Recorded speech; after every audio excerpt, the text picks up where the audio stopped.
Right guys, we're going to start tackling doing a client's brief today. This is probably one of the most difficult sections because it involves a lot of heavy writing, so people get put off straight away.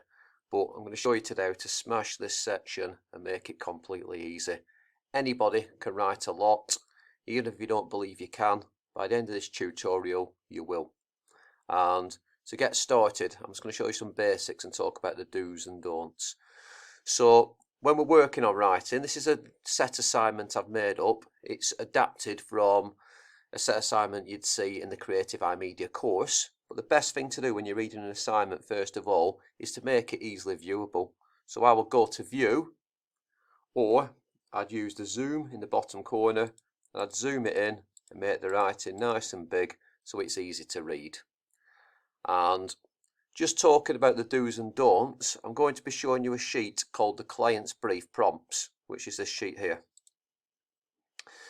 Now, on the course, you are not allowed to use writing frames.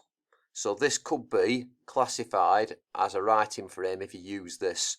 So there's a couple of ways of solving that issue. Number one, you can look at each section out of examination time. So maybe the first 10 minutes of the lesson, you could study what you're going to do, and then you put this document away and you work under exam conditions, and then you work through it section by section. That's one way of doing it.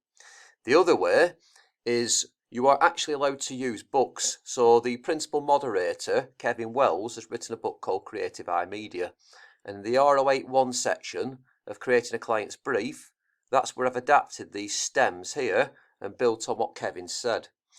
Now, Kevin himself on the training course has said you're allowed to use his book and other literature within your iMedia course as long as you reference it. So you could get the book and you could reference Creative iMedia by Kevin Wells, and you could work through these stems in the book. Use this again at the start of the lesson as support, then put it away during examination time so you're sticking within the rules. So what I would do to start a set assignment is task number one.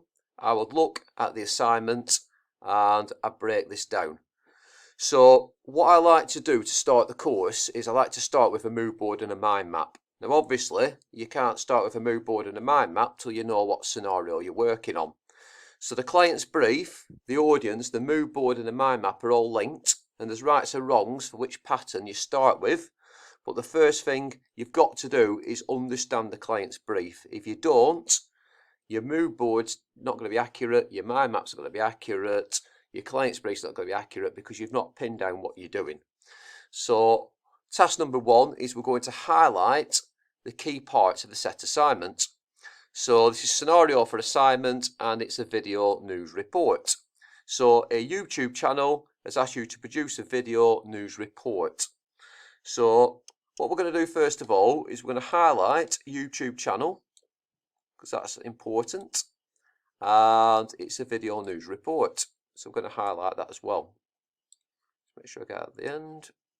So we're drawing out the key words that we're going to be, or key phrases that we're going to be writing about.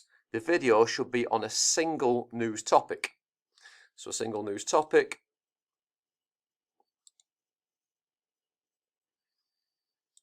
Get that right. Let's do this one as well. There we go.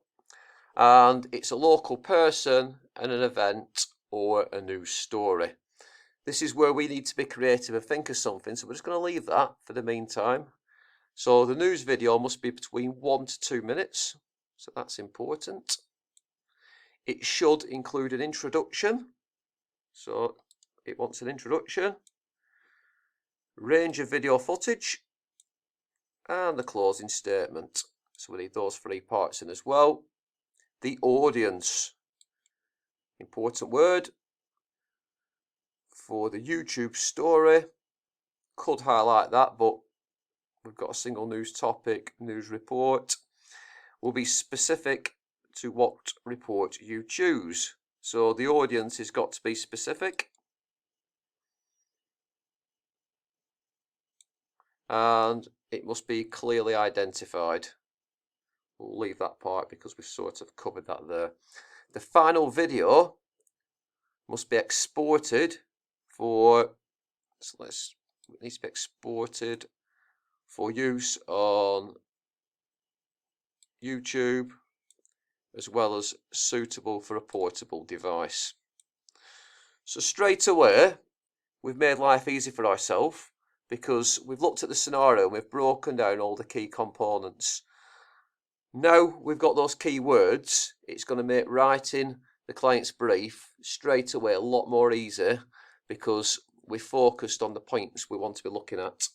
So what we're going to do in the next video is we're going to open up a document and we're going to start building up the first part of our client's brief using the keywords that we've highlighted.